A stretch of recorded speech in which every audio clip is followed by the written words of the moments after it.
Is it time for a mind shift?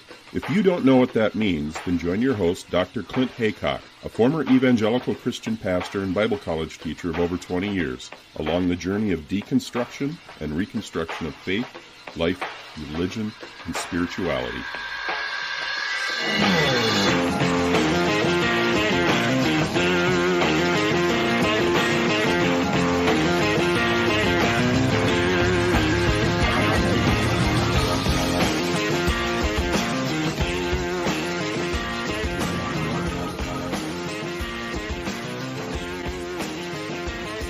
I'm so honored to be talking with Dr. Melani McAlister. She's the professor of American Studies and International Affairs at George Washington University. And I think for our purposes, really, I'm very interested to talk about her book, which came out in 2018, called The Kingdom of God Has No Borders, A Global History of American Evangelicals. So welcome, Dr. McAlister, to Mindshift Podcast.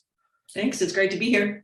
Yes, so I'm glad we finally got together. We had issues with scheduling for weeks, but this is finally happening. I'm really excited. Can I just call you Melanie? Is that okay? Of course, yes. Okay, yes. So I read your article. This is why I reached out to you I guess it was a couple of months ago now. You had an article in The Conversation talking about Putin and the evangelical support, especially in the context of the war in Ukraine, which is obviously still ongoing.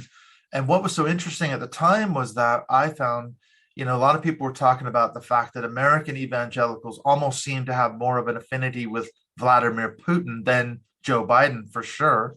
What can you tell us about this sort of evangelical support for Putin? Oh, I have a lot to say about that, but I first want to start with the caveat that whenever we talk about American evangelicals, we're talking about a very large community of people. Depending on how you count, it could be as much as 25 to 30% of the U.S. population.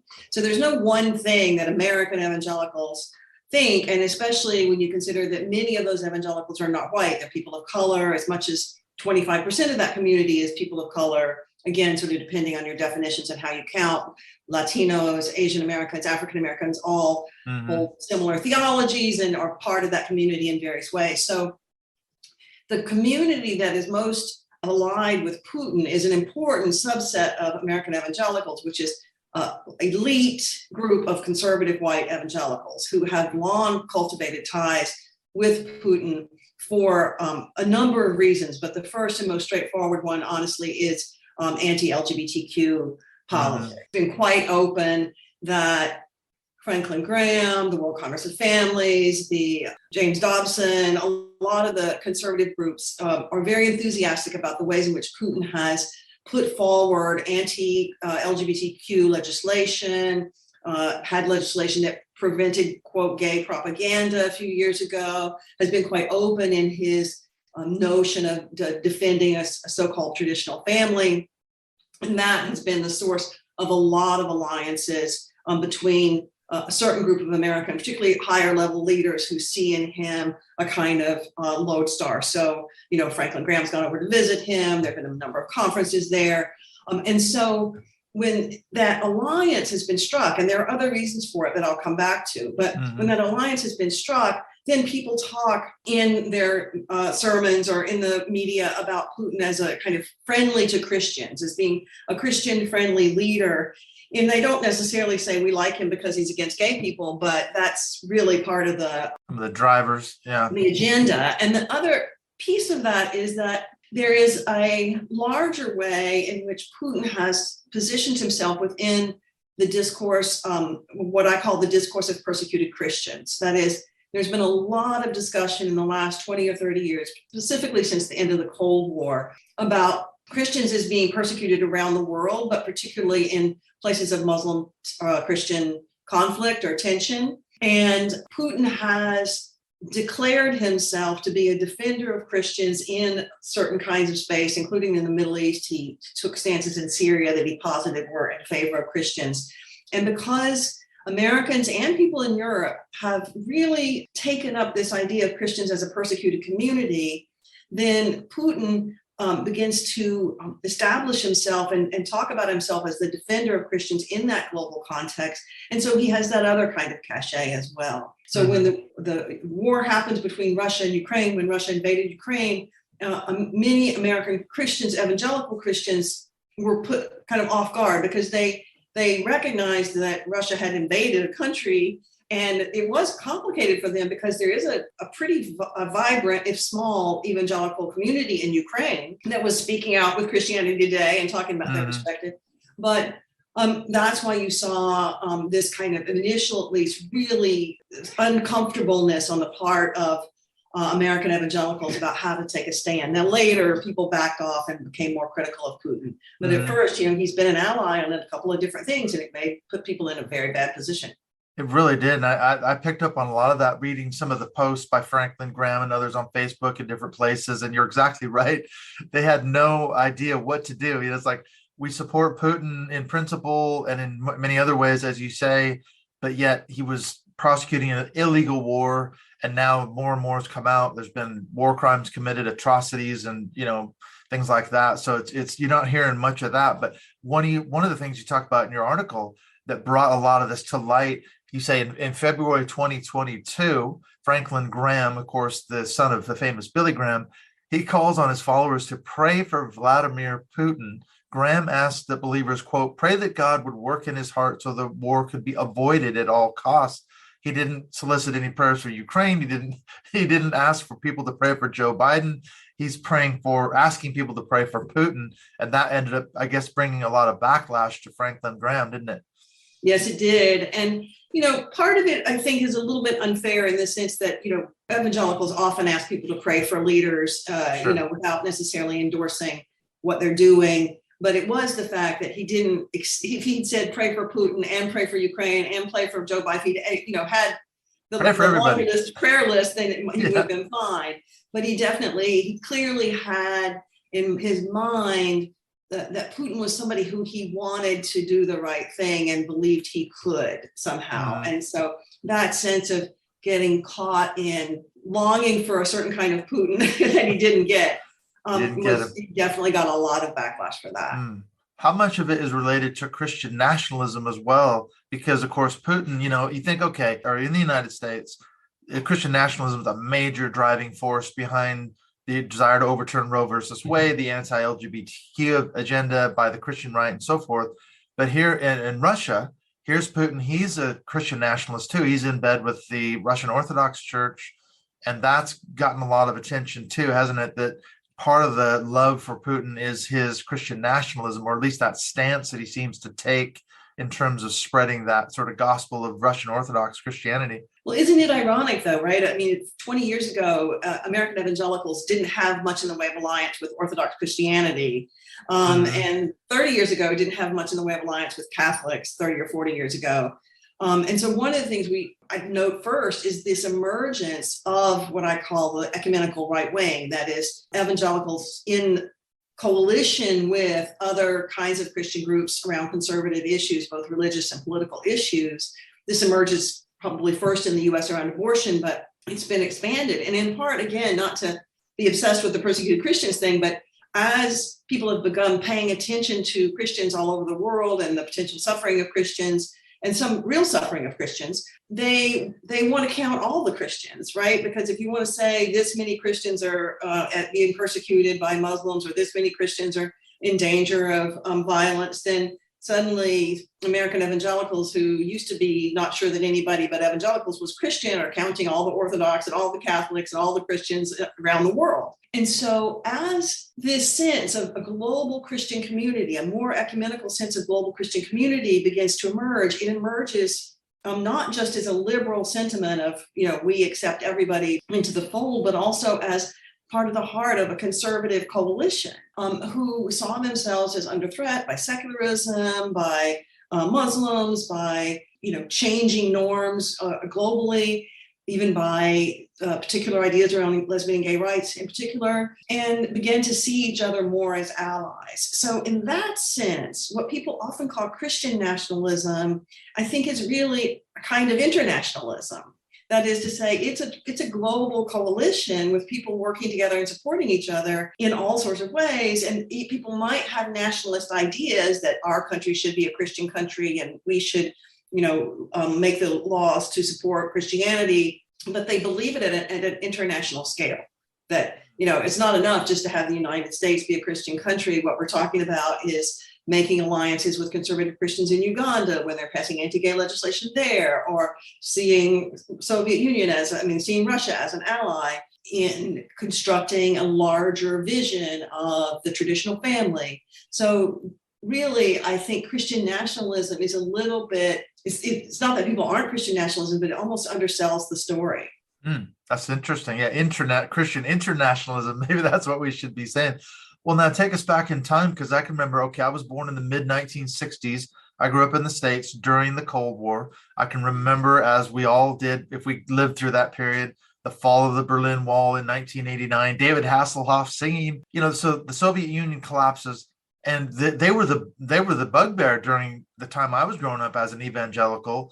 They did persecute Christians. And I can remember you talk about in your article, people that smuggled Bibles into the Soviet Union. Brother Andrew, I can remember as a kid reading the comic books that were talking about Brother Andrew smuggling Bibles across into the Soviet Union. It was a miracle, because the guards at the border couldn't see the Bibles, thousands of Bibles packed into his car and everything else, and all this stuff. So they're the enemy at that point.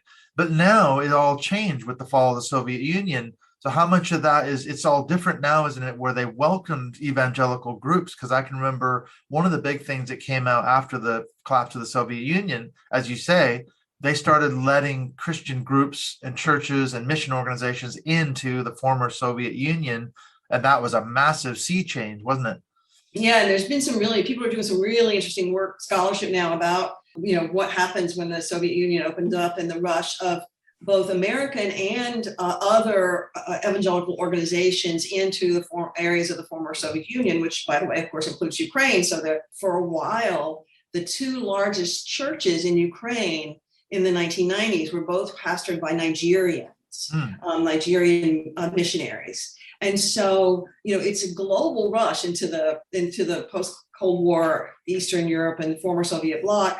Americans are there and others are there too, trying to, use missionary opportunities and create new believers. It wasn't that they were so hugely successful. I mean, there's been certainly the development of evangelical communities in the East, and significant ones, but they're still a small minority. But it was that sense that this is an unprecedented missionary opportunity, and people really latched onto it. And then when Putin came to power, he himself had very specific ideas about how Russian culture was going to be promoted over and against the history of the Soviet Union, and that Russian culture would include this embrace of Orthodox Christianity.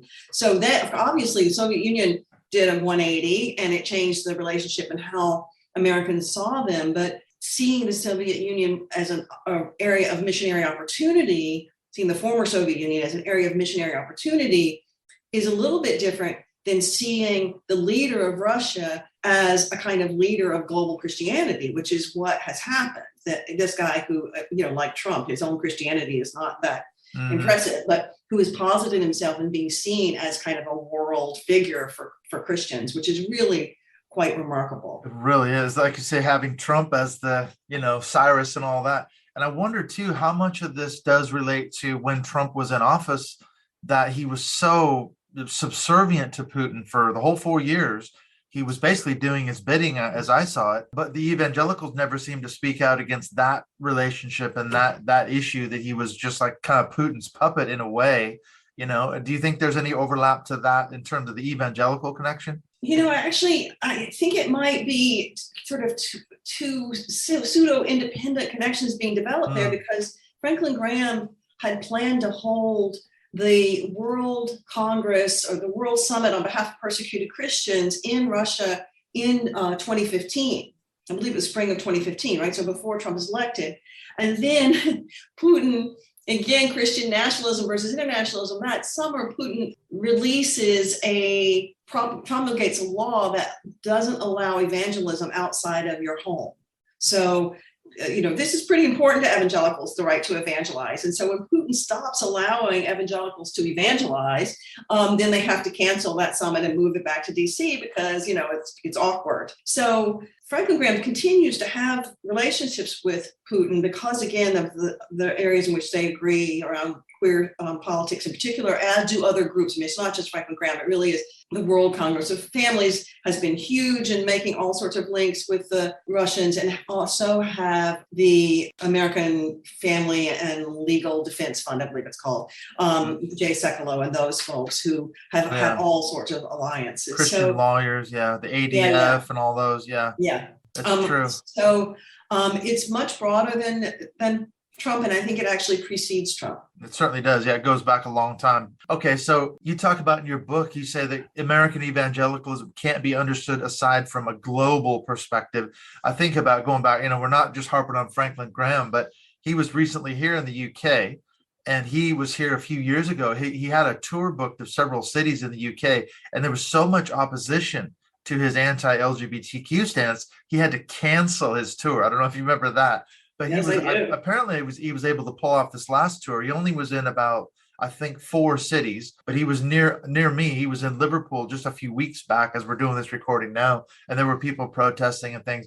But outside the USA, who's a guy like Franklin Graham? I mean, only know him because of Billy Graham, but yet you're saying that we have to understand in the larger context. Can you explain how we should see American evangelicalism in that global context? Yeah, I think this is the fundamental argument of the book, which is that often people have talked about American evangelicals as if all their politics were domestic, and most of them began, only in the late 60s or early 70s with sort of precursors to the moral majority. But actually, American evangelicals have had a lot of interest in international political issues across the 20th century, but particularly since the Second World War.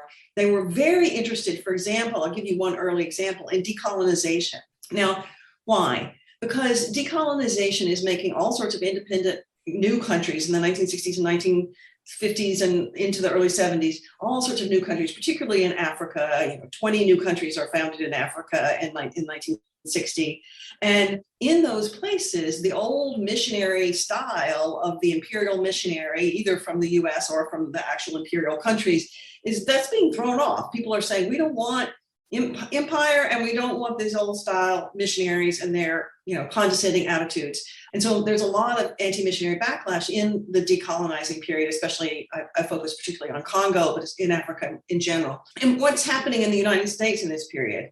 On the one hand, American Christians are ready to say, hey, we're not imperialists. We can come in and be the new missionaries who aren't the old British or French Empire people. We're from a democratic country. But there is this unfortunate problem of public racism all over the United States as the civil rights movement is heating up, as people are seeing people, hosed in the streets, being treated dogs with all sorts of violence, dogs after them. George Wallace, speaking viciously about African Americans and others. And so they know that the United States is not looking very good. And so they get concerned about how the US is going to appear in these decolonizing countries. They get concerned about racism, maybe not for the best of possible reasons, in the sense that, the people are not necessarily thinking as much about racism down the street as they are thinking about how racism looks to people in Africa. But it becomes a major conversation point, how we need to deal with racism if we're going to be successful at missionary work. At the same time, they're very worried, like they don't, if Congo becomes independent and these Congolese are in charge, like, are they ready? I'm not sure they're ready. And so there's a great, actually, Billy Graham has this fascinating series of radio broadcasts about Congolese independence. And he's saying, they want to be free. They're not ready to be free, but they want to be free, and we're not going to be able to stop them. So we need to deal with this and figure out how to be on the right side in independence. This is also when in Congo, by the way, in the early 60s, as they're becoming independent and going through a civil war, several American missionaries are killed, and it becomes quite a major issue with particularly a doctor missionary named Paul Carlson, who is murdered in Stanleyville and is on the cover of Life and Time and becomes this kind of symbol of the violence and transformations that decolonization is bringing about. And American evangelicals are talking about this all of their news, all of their Bible studies, in the radio broadcast. And yet American historians for all these years have said, oh, American evangelicals, they're just so, oriented towards their own home space. They don't really care about anything unless maybe missionary work, but they don't think about any politics. Meanwhile, evangelicals are worried about decolonization. They're thinking about communism, of course, all over the place. They get interested in thinking about how the globalization of the faith, the move of the faith to the global south is going to change their own power and the nature of their religion. They're thinking about international issues in all sorts of ways. And of course, with the Soviet Union, hugely interested in the situation of Christians in the Soviet Union and the situation of communism globally and how that is affecting Christianity.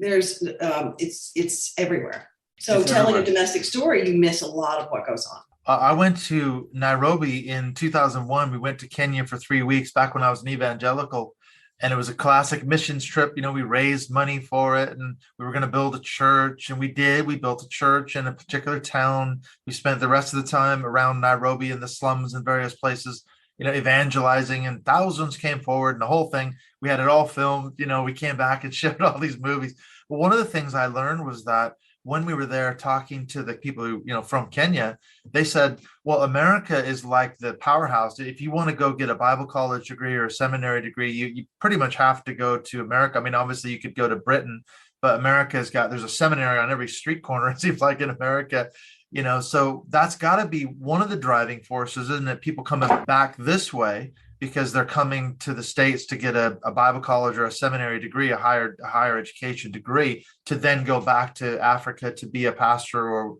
a Bible college teacher. Yeah, I mean, you're so right in the sense that there's a whole book to be written about Bible colleges and seminaries as internationalist spaces, I think, and the ways in which something like Dallas Theological Seminary, which is a very conservative seminary in Texas, one of the places where a lot of apocalyptic thinking was developed, and Hal Lindsey went to Bible school there. And, the late great planet Earth. Yeah, the late I grew up on that. Yeah, it was everywhere. But that college was famous for giving great scholarships to students from all over the world and bringing them there, teaching them the kind of particular theology of Moody, which is premillennial, dispensationalist, deeply conservative, against women's ordination, all of that. And then many of those people, some of those people staying, but many of those people then going back and becoming teachers or preachers in their own countries. And in fact, you know, some becoming leaders of evangelical institutions, like the Association of Evangelicals in Africa and Madagascar was led by a guy named Bang Kato, who was a Dallas Theological Seminary graduate. And so there's this kind of dispersion everywhere. But there is also kind of interesting, there are actually, you know, not lots, but there are real important seminaries in Africa and Asia, increasingly so.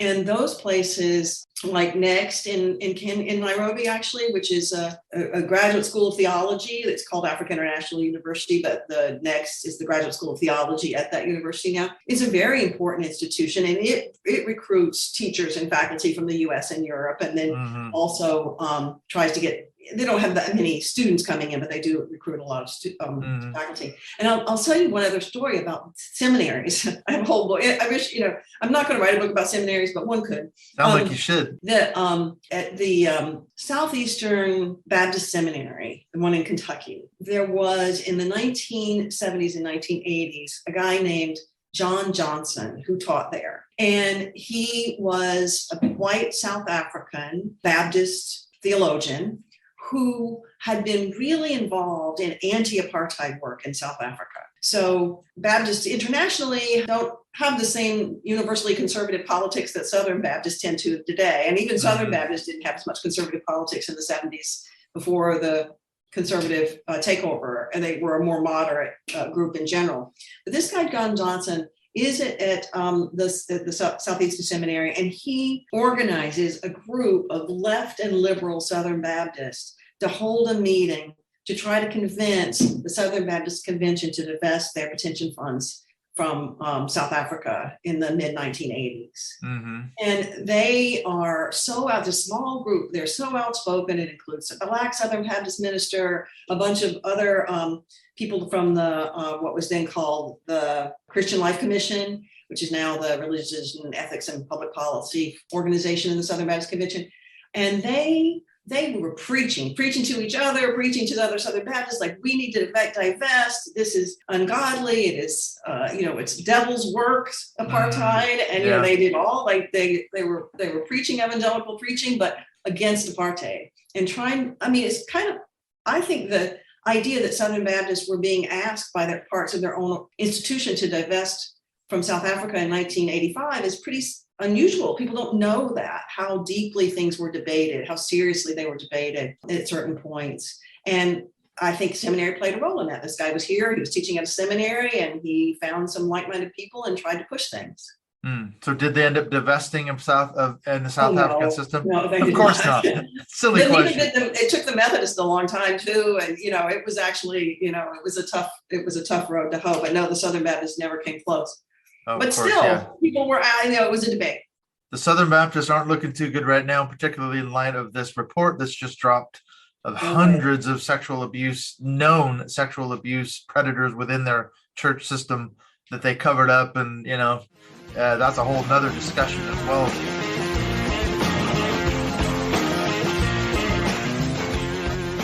When we return from the break with the discussion with Dr. Melani McAlister, we're going to get into a whole lot of other topics. I wanted to ask her some more questions she talks a lot in her book about what's going on in Africa. We're also going to be talking about something that I can well remember from my Bible college days. Maybe you have remembrance of this as well if you were around evangelicals maybe 10, 15 years ago. The 1040 window, the unreached people groups. We're also going to talk about the Islamic nations. How come the impact of evangelicalism hasn't done so well in Muslim nations? And then I want to ask her, as we conclude, I want to ask her opinion about dominion theology. How does all this global evangelicalism, or what she calls Christian internationalism, how does it relate to dominion theology? This is something, of course, that I've done a tremendous amount of study and research on. And so there's a lot we have to cover. And I like what she says. As I mentioned, it's not just Christian nationalism, it's actually Christian internationalism. This is the global perspective of evangelicalism today. It's far from just an American phenomena. It's something that we have to watch out for all over the world, literally. But before we get back into the chat with Melani, I wanted to mention here just quickly what's coming up here in the next few episodes on Mindshift Podcast. I've got some just fantastic episodes sitting in the bank. The next one that's going to come up is with Mike Rothschild. He's written a book called The Storm is Upon Us, and it's a deep dive into the QAnon conspiracy theory. Now, you might think that QAnon's gone away. The last thing we kind of saw about it was the January 6th insurrection, all the nonsense that went around with the Trump era, but it has not gone away by any stretch of the imagination. We've seen that a vast majority of Republicans and evangelicals alike still believe in the basic tenets of QAnon, even though it's not as active as it was during the Trump era. So we're going to get into the conspiracy theory of QAnon with Mike Rothschild. Then I had a good conversation with Mike Phillips. You might know him from Twitter @SackWriter. Mike is a therapist out of California. He's got just an unbelievable story. We had a lot in common. Both of us come out of pastoring evangelical churches, although he went in a different route than I did. So look for that conversation coming out after the one with Mike Rothschild. Then I've had a couple of other conversations. I caught up just the other day with my good friend Dean Crosets. He used to host the podcast, The People I Meet, and he's not doing that anymore, but he's doing a lot of different things, writing poetry, and that's part of his reconstruction journey after leaving really charismatic Christianity several years ago. So that's an interesting conversation coming up with Dean.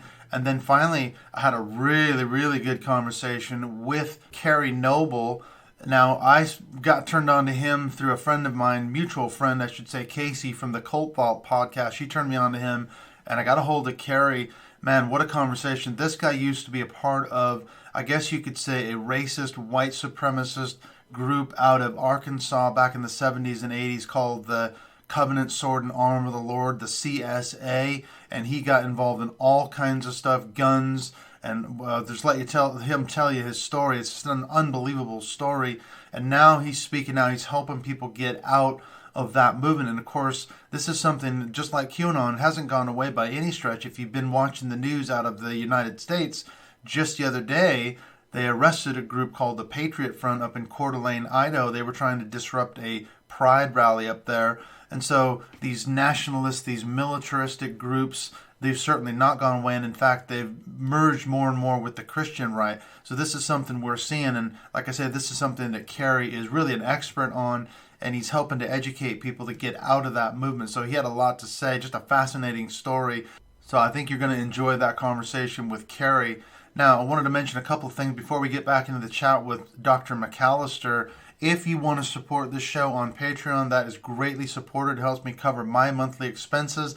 As always, the links to that are in the show notes. You can become a part of our closed Mindshift Podcast Facebook group and get access to the really good Mindshift Zoom calls that we have once a month. We're taking a break now for the summer, but we are resuming those again in September. And I think I'm working on having maybe Kerry come back in September. So looking forward to reconnecting with him as well as some of the other previous guests that we've had. Just a great way to meet some of these people. We just had Jen Senko come on at the end of June, and I'm going to be putting that call up on the Mindshift Podcast Facebook page. It was a really good conversation with Jen, seeing her 102-year-old mom wandering into the room on the call several times was quite funny, but you know, moms are what they are, you know, so it was good to see her as well. And obviously she's a big part of the story of the book and the movie, The Brainwashing of My Dad. So that was really funny to see her mom wandering in on that call. But anyway, let's get on back to this conversation with Dr. Melani McAlister. I was going to say, too, really quickly, I forgot to ask her what her Twitter handle was. How do you find her on social media? So I'll just mention it now.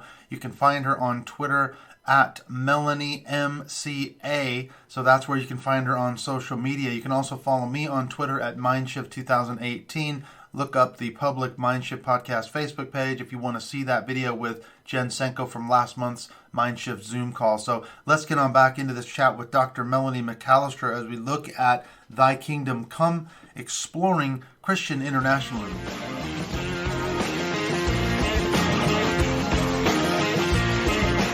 One of the things I was thinking too, talking about Africa, the impact of certainly Christian media, and as well as just mainstream American media, because one thing we learned from the Kenyans, they said that, first of all, just watching American television shows, they're thinking everyone in America is rich. All I have to do is just get there and I'll be handed money as I step off the plane. I mean, it's just like, here, we're so rich, here, have thousands of dollars.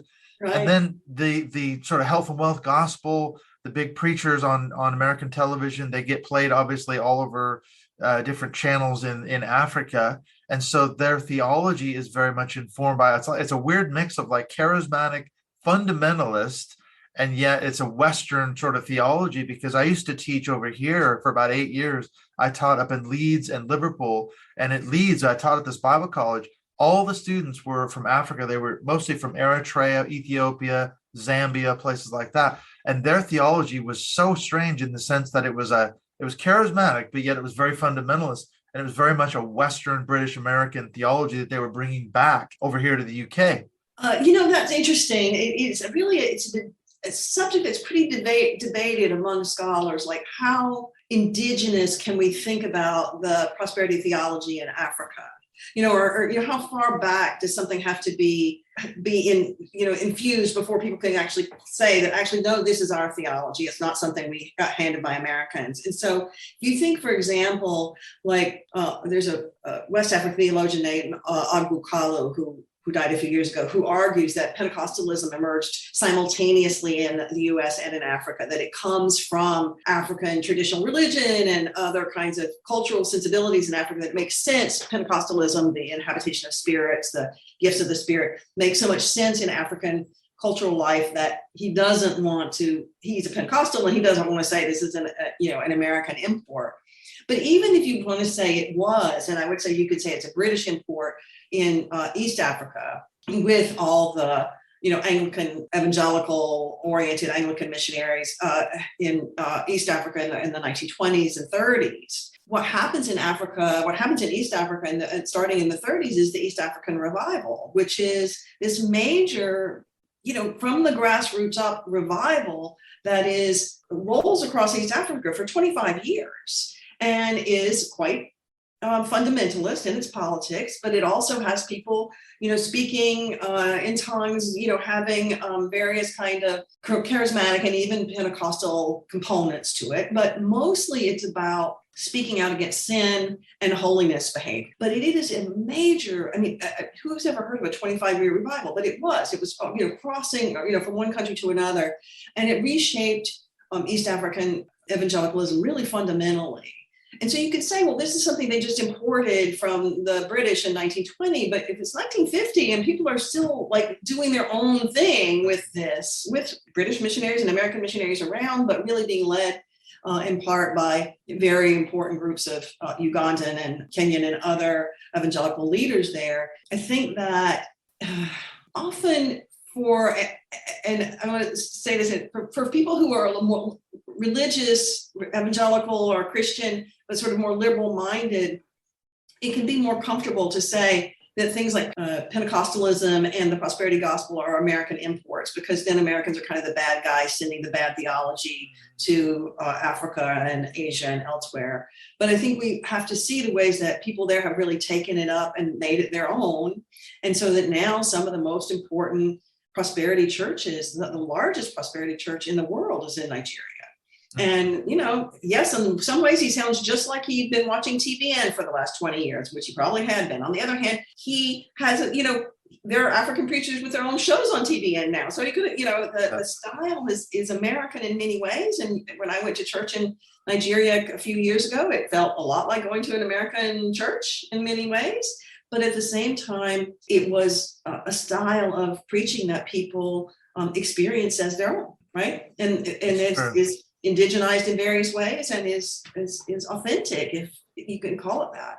And now what we're seeing is this thing called reverse missions, which is what I was a part of up in Leeds, because what you've got is generations of Africans, for example, who were, exposed to that sort of white Western theology.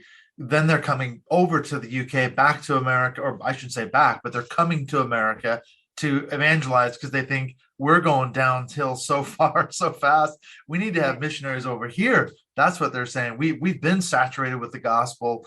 Now, I know another thing you talk about in your book, you talk about Asia, because that's the other big piece of the puzzle. It's not just Africa. Some of the largest churches in the world are in Asia. Look at South Korea, South Africa, South America. They're not in Asia, but Pentecostalism is the fastest growing, religion in the world. Yep. By far. What about the Asian story? Because we can't separate that from the colonialist piece either, too, can we? No, again, you have the history of colonialism and its relationship to missionary work in Asia and elsewhere. Of course, missions got kicked out of China, so that's kind of a different history. But I think what you see, and actually there's a scholar who's at Emory named Helen Kim, who has this great book coming out this summer on the relationship between American foreign policy and missionary experiences in Korea, and the ways in which the U.S. war in Korea in the 1950s laid the groundwork for what we now see as Korea as one of the most evangelical countries, certainly probably the most evangelical country in Asia,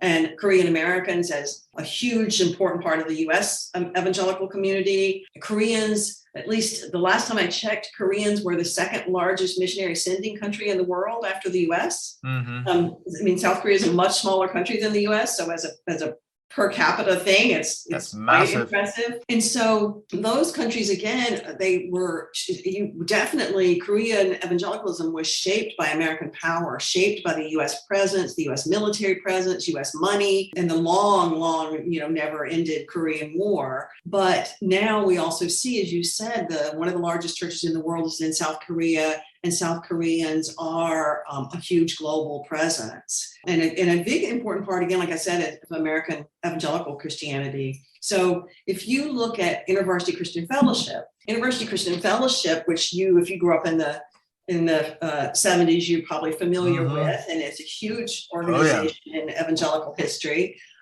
is today about 25% Asian American. And recently just elected their first Asian American president, and is an organization where Asian Americans have made an incredible mark. And so and there are places where almost every member of a university at certain schools is Asian American. It's like an Asian American club, and other places where it's different. But so again, we see this global flow, right? It doesn't just flow out from the U.S.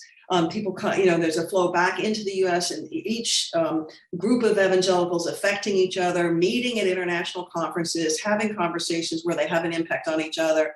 And of course, things like short-term missions and travel and people coming and going into Bible schools and seminaries means that there is a community that is pretty, I don't want to say pretty international in terms of every single person, because a lot of people are still going to their churches and have never left home and are never going to know anybody outside, the county they grew up in.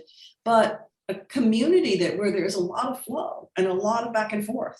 And so thinking about that, I think helps us think about evangelicalism as a religion and as American evangelicals as a component of a larger global evangelical faith and as a minority in that faith, right? American evangelicals are not the majority of evangelicals in the world. The majority of evangelicals in the world are in Africa and Asia and Latin America. Yes, is that the famous 1040 window? I think you talked about that in your article or your book. That I can remember when I was at Bible college, which is interesting. You mentioned Dallas Seminary. The Bible college that I went to in Portland was founded by all Dallas Seminary graduates back in the 1950s. So that was an extension in many ways of that really fundamentalist theology, I think, as you say, as Dallas, and they were huge on missions. I can remember they had every autumn term, they would close the campus for an entire week, and they would have speakers come in, missionaries, and it was all about pushing us to get involved in global missions. We had all these speakers talking about this is really where you should be at, is foreign missions. You should be taking the gospel worldwide. The 1040 window. That was a huge thing back in the day. Is that still a thing? It must be. No, it's not. It isn't. It's funny. Not really anymore. People don't talk about it much. There's a legacy of it, which I'll tell you about. But 1040 window for your listeners is the area between 10 and 40 degrees latitude. That is, if you sort of draw a window across North Africa and the Middle East and parts of Asia, between those two spaces on the map, you have a window where most of the population is Muslim, Buddhist, or Hindu. And in 1989, again, the end of the Cold War is crucial here. The evangelist named Louis Bush declares that he's at the 1989 Lausanne Convention, which was in Manila, declares that the focus of our missionary work needs to be in this window, in the 1040 window, where we can help people who are enslaved by Islam, Hinduism, and Buddhism, but particularly Islam, right? And it has this kind of millennial urgency about it. The end of the Cold War leads to a focus on that area, but also it's the millennium is coming up, and we're going to have to convert the world by the year 2000, because who knows what's going to happen in the year 2000. And it becomes, it's everywhere. It's mugs, it's t-shirts, it's maps that you can have, prayer maps at school. You can have things to move your mouse around on mouse pads with a 1040 window on it. And it's a kind of a fad for quite a few years, maybe 10 or 15 years. But connected to that, and the thing that lasted longer, is the idea of unreached people groups. That this is an area where there are a lot of people who've never heard the gospel, or supposedly have never heard the gospel. So again, there are these it would be kind of inside baseball to talk about the debates among missionaries about what's the best way to do missions. But one argument was that you shouldn't go preaching in Mexico City to people who've had a chance to hear the gospel when people in other parts of the world have never had a chance. Let's focus on those who are unreached. And this idea of unreached people groups, which was separate from the 1040 window, but got kind of folded into it, was really a major framework for a lot of people for a while. And to this day, it organizes the Southern Baptist Convention International Missions Board programs. So the idea is we focus on people who've never heard the gospel, not on big cities where people have had a chance before, or places that may not have very many Christians in them, but could have. Those people just had their hearts hardened or whatever. And so they've had their chance in a way. Yeah, they've had their chance. So that was a big way of organizing missions after 1989. One thing you mentioned in the book, you talk about the missionary movement has had very little success in Islamic countries. So huge success in parts of Asia. But then when it comes to Muslim-dominated countries, there seems to be very little sort of fruit being born, as they would say, in terms of their evangelistic zeal going into these places. Why haven't they made more inroads into Islamic countries? Well, I would say my guess about this is that when you talk to Muslims about Jesus, the whole way that, this is an overstatement, but I would say the way that missionaries are set up to learn to evangelize people, they're supposed to learn the local culture. They're supposed to be sophisticated about that. Sometimes they are, sometimes they aren't, but they're supposed to know where they are. But the kind of orientation is, let me tell you something you might not know, like how to get to heaven. Here's what Jesus asked of you. This is who Jesus is. You can have a personal relationship. Right? It's all like a story that you're supposed to not know about in some sense, or that you didn't really realize. But Muslims have a theory of Jesus already built into their faith, right? That's they know true. Who Jesus is. He's in the Quran. Yeah, he's in the Quran. He's highly esteemed. Bless his holy name. He's a prophet. Yeah, we know about Jesus. Right. It's not a story. It's not a new story. So what you're asking us is not to hear about Jesus, but to revise our story about Jesus. And so it's a different kind of project, and it's much harder, I think. I think a lot of times the experience of people missionizing to Muslims is sort of like, thank you, we love Jesus too. Yeah, what's the problem? Right. And, of course, Muslims have a critique of Christianity, which I think is for at least very religious people, pretty heartfelt and pretty deep, which is that they see Christianity as polytheistic, essentially. That the Trinity just doesn't make sense. Like there's one God, and there's not three in one or three different ones that people pray to, sometimes to Jesus and sometimes to God and sometimes the Holy Spirit. Like that's polytheism. We are monotheism. We pray only to God. Everybody else is. Yeah, we have Allah, and that's it. And which is a name for God, right? It's not a separate God. We pray to God, and then everybody else is inferior and serves God's interests, but not, pray to them. And so I think that it's a tough call for evangelizing Muslims in general. Of course, there's been places of conversion, and there are real reasons why people might convert. Again, a lot of times people choose their faith for reasons that are not just about intellectual or spiritual orientation. They might find themselves, for example, being a minority in a community which is predominantly Muslim, and there might be an ethnic minority which would find Christian identity to be more amenable than you would somewhere else.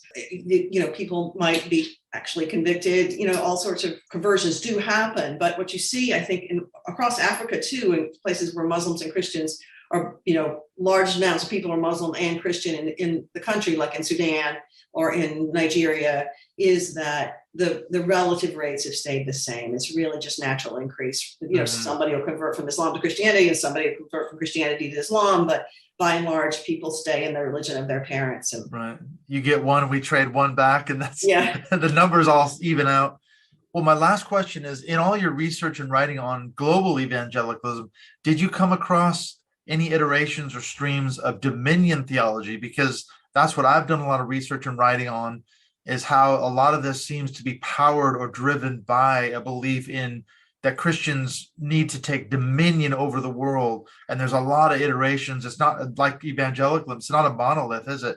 But surely a lot of the mission movement and the zeal behind even education and training of leaders for key positions of power must relate in some way to the story of global evangelicalism. Well, I think that what you're saying is really important, because my feeling about this is that there are a few people who really have this dominion theology worked out and who are really arguing that we need to have control of the state in various ways.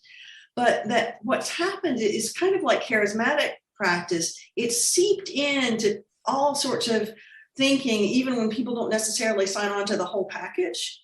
And so it used to be that the idea that, I grew up as a Southern Baptist too, and that the idea that Baptists would think that they needed to control the state would be unheard of. Like, the Baptists don't like the state. The state is, dangerous. It might try to enforce its religion on you or something like that. And so the idea that evangelicals should try to capture state power it's a pretty minority idea.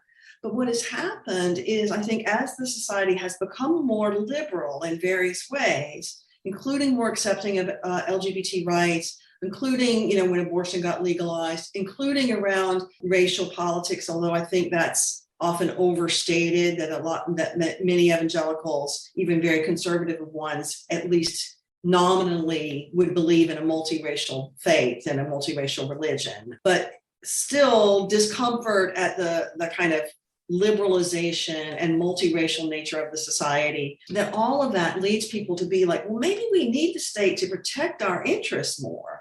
And so even people who don't think full out dominion theology, what we require is for the church to capture the state in order for the kingdom of God to be instantiated, I think there is a much more loose sympathy for the idea of Christian, of evangelicals making a grab for different kinds of power, school boards, senators, for having that power in place has become a loose common sense among evangelicals in a way that it really was not 30 or 40 years ago. In fact, it would have been abhorrent to many people. And now, as they feel less in control of the society, they are more interested in having control of the state. At the very least, having Christians in charge of key leadership positions, they could say, well, we're just trying to Christianize this public school.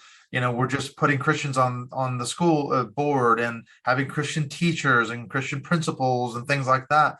That's just a simple thing, but yet it's a step in that direction. And I think certainly the language of seven mountains dominion theology. Someone said to me the other day, Peter Montgomery of the Right Wing Watch, he said that it's become the lingua franca of the sort of evangelical movement. People are using that language, even though they don't buy into all the, like you said, the actual theology. They haven't read R.J. Rushdoony, Christian Reconstructionism. They don't even know who he was, but yet the talking points have filtered through. And I think you alluded to that as well. Something that Jeff Charlotte obviously picked up in The Family was that these groups, dominionist groups like the Family, the Fellowship Foundation, and others, they have made inroads into global politics. So they're very much working an agenda that a lot of people don't know anything about. Right. And so they're behind the National Prayer Breakfast, which seems very ecumenical, but which definitely has this backer that has a very specific kind of dominionist nationalist ideology. It's true. And that's something we definitely need to watch out for going forward. We're getting close to an hour. Thank you so much. I'm mindful of your time. I know you've got things to do. Thank you so much, though, Dr. Melani McAlister. This has been really an enlightening conversation. It's kind of giving us that global perspective on not just American evangelicalism, but the Christian internationalism of global evangelicalism. Really a pleasure to talk to you, Clinton. Yes, we'll keep in touch. Thank you again, and we'll see you soon. Okay, take care.